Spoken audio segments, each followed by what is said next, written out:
আসসালামু আলাইকুম। এখন আসলে বিয়ার বয়স চলে গেছে, তো মানে বিয়ে করার দরকার ছিল আরেকটা, আরো দুই তিনটা। আসলে বিয়ে করলে সুবিধা। কারণ কি, আগে হলো যৌতুক।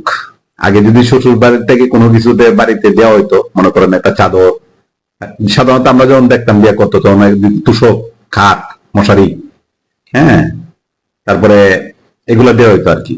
এখন কিন্তু আপনার যৌতুক কেউ নেয় না। মানে আমরা মেয়েকে কিছু দিব না, ছেলেও কিছু চায় না, মেয়েও কিছু চায় না। তো ছেলেকে গিফট দিচ্ছে, বাবা গাড়ি গিফট দিচ্ছে, মানে মেয়ের জামাইরে গিফট দিচ্ছে, গাড়ি, ফ্ল্যাট গিফট দিচ্ছে। মানে এগুলা তো নর্মাল ব্যাপার, এখন কিন্তু খুব ভালো চলছে। মানে গিফট চলছে এখন, কিন্তু যৌতুক আর হচ্ছে না। কারণ এক বাপের এক জি থাকে, এক বাপের এক দুধ থাকে।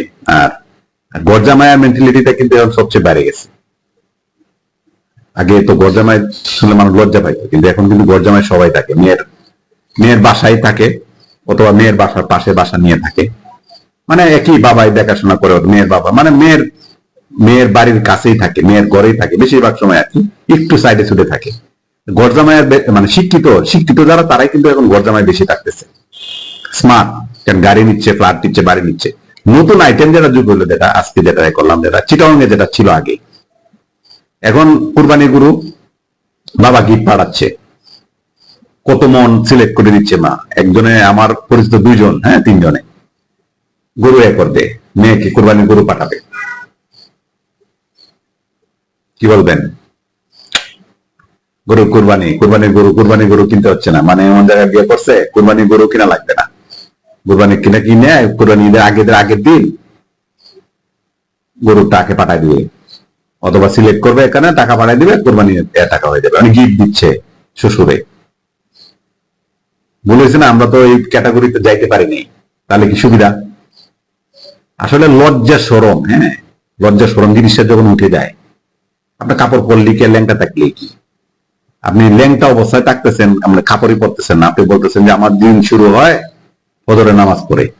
একটা মেয়ে বলতেছে, মানে সব মেয়েরাই বলে এটা, যে আমার দিন শুরু হয় সকালে উঠে আমি ফজরের নামাজ পড়ি। সে কিন্তু যে সাক্ষাৎটা দিতেছে, সে সেন্টুগঞ্জে পড়ায়, কিন্তু হাতার এই দিকটা অর্ধেকটা খালি, মানে উলঙ্গই বলে, ল্যাংটাই বলা যায়। মানে বিশেষ কিছু জায়গায় ঢুকা ছাড়া সবই ল্যাংটা। সে বলতে ফজরের নামাজ পড়ে নাকি তার দিন শুরু হয়।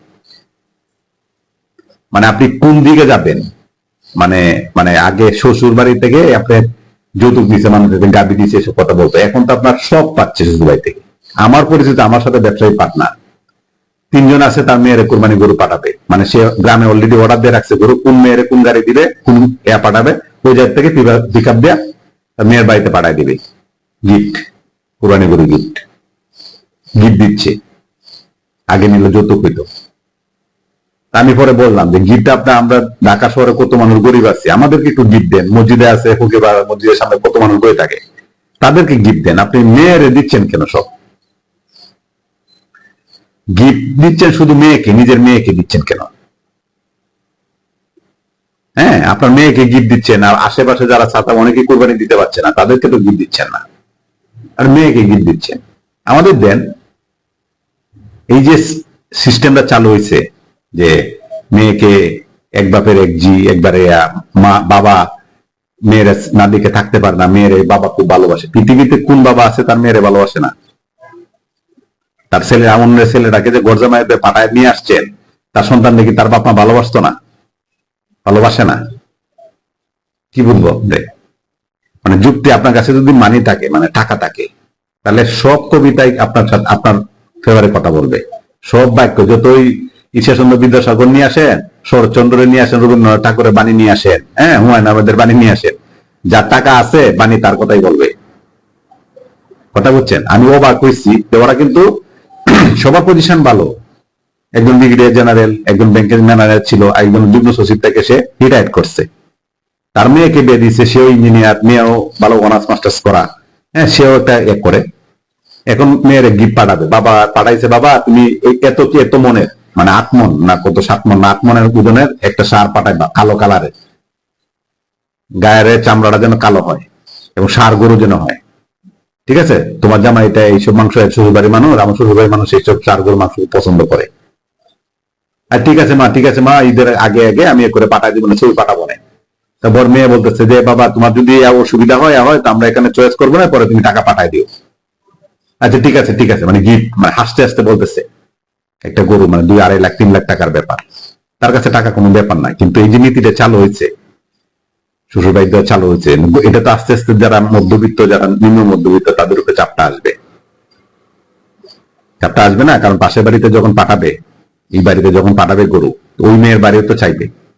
মনে করেন আমার বাড়িতে পাঠাইলে আমার ছেলের জন্য পাঠাইলো, আমার ভাই যে আছে, ভাইয়ের যে ছেলে আছে, তার বাড়িতে না পাঠাইলে তার বউয়ের কথা শোনাবে না?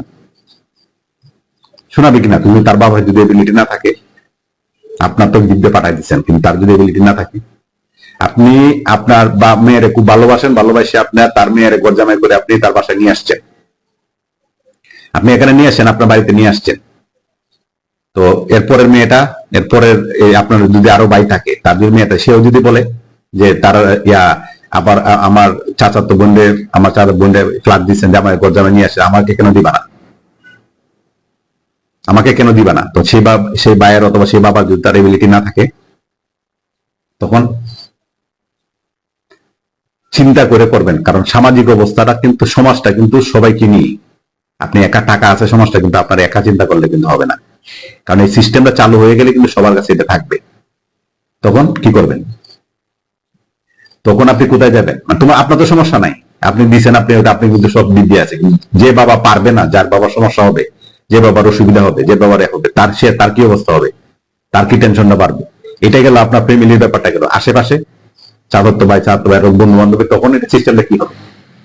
সবাই তো সিস্টেমটা চাইবে, সবাই কি পারবে? ঠিক আছে।